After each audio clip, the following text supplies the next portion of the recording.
महाराज जब लंका गए, रावण के सामने खड़े हो गए। रावण बोला, क्यों बंदर, तुम्हें डर नहीं लग रहा? हनुमान जी बोले, 10 कंदर हमें नहीं लग रहा। रावण बोला, देख अभी तेरे बगल में हम मौत को खड़ा कर रहे हैं। हनुमान जी बोले, कर दो। हनुमान जी के बगल में मौत खड़ी हो गई। मौत खड़ी हुई। रावण बोला, हे बंदर, हे हनुमान, देख तेरे बगल में मौत खड़ी है। हनुमान जी बिना डरे हुए मुस्कुराकर बोले, खड़ी जरूर हमारे बगल में, पर देख तुम्हें रही। रावण बोला, मर जाओगे? तो हनुमान जी बोले, हमें मारना चाहता? रावण, मौत देख तुम्हें रही, खड़ी हमारे जरूर बगल में है। तो रावण बोली, तो हमें क्यों देख रही? हनुमान जी बोले, हमसे कह रही अभी रावण का मिसला फेर कर दे के बाद में पूछ रही है। रावण बोला, तुम कैसे कह सकते हो कि हमारा मन ठीक नहीं है?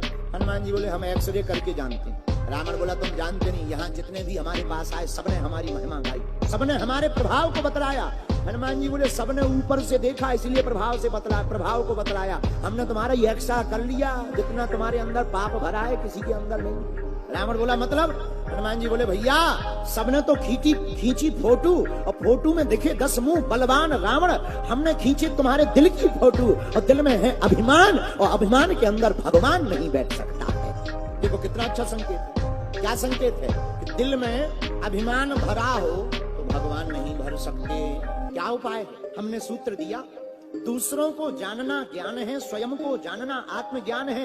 ये आत्मज्ञान भगवान की कथा में ही प्राप्त होगा। जब हम कथा में बैठेंगे तब पता लगेगा कितने पानी में हैं और कितने गहरे हैं। हम लोगों की भक्ति दिखाऊ ज्यादा होती है, वास्तविक कम। मुझ में राम, तुझ में राम, घट घट में है राम ही राम। सब जगह राम। तो भैया जब राम जी सब जगह हैं तो मिलते क्यों नहीं? अब देखो कितना अच्छा संकेत। राम जी अगर सब जगह हैं तो मिलते क्यों नहीं? ऐसे समझो, हम लोग यहाँ से अगर मान लो मुंबई जाना चाहें तो चलना पड़ेगा या नहीं? मुंबई जाने के लिए जाना पड़ेगा। जब तक आना जाना नहीं होगा तब तक उस खंड में नहीं पहुंच सकते। लेकिन शहर के खंड में जाने के लिए आना जाना पड़ता है, पर अखंड को पाने के लिए आत्मज्ञान में उतरना पड़ता है।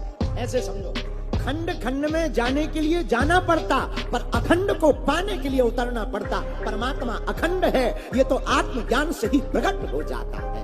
आप कहते भगवान सब जगह हैं पर दिखते क्यों नहीं? बड़ा प्रश्न है।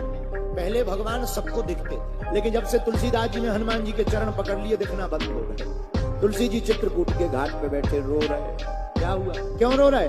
हमें राम जी नहीं मिल रहे। तो क्या राम जी तुम्हारे कठोर है? तो मिल नहीं रहे। क्या बात है? राम जी गुम गए। और कई लोग हमारे पास आते, गुरु जी हमें भगवान नहीं मिल रहे। भगवान क्या लापता हो गए जो मिल नहीं रहे? तो फिर दिखाई क्यों नहीं पड़ रहे? अरे माया का दर्पण हटाओ, माधव के दर्शन करो। माया का पर्दा हटा लो, माधव के दर्शन कर लो।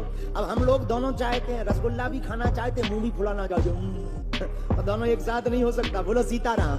महाराज फिर माया छूटती नहीं है। छोड़ने को कहा किसने?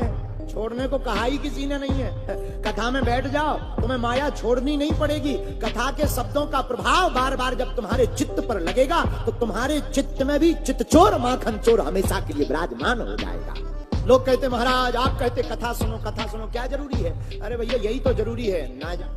ना जाने कौन सी कथा का शब्द हमारे चित्त में चिपक जाए, और वो चित्त में चिपकते ही मन में क्रांति कर दे और परमात्मा की प्राप्ति हो जाए और आत्म शांति प्राप्त करवा दे। इसलिए कथा सुननी चाहिए। लेकिन प्रश्न अभी उत्तर नहीं मिला कि अगर भगवान है तो दिखते क्यों नहीं? प्रश्न ये था।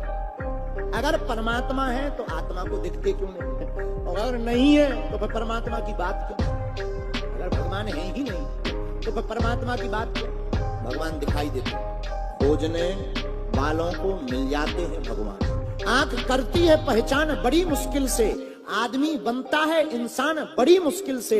ढूंढने वालों को मिल जाते हैं भगवान, लेकिन बनता है यह इंसान बड़ी मुश्किल से। ये आंखें हमारे बगल में जो बैठा जरूरी नहीं वो मानव हो, मानव रूप में शायद परमात्मा आ गए। नामदेव जी को तो परमात्मा कुत्ते में भी प्राप्त हो गए। रोज रोटी रखते, कोई कुत्ता पा जाता।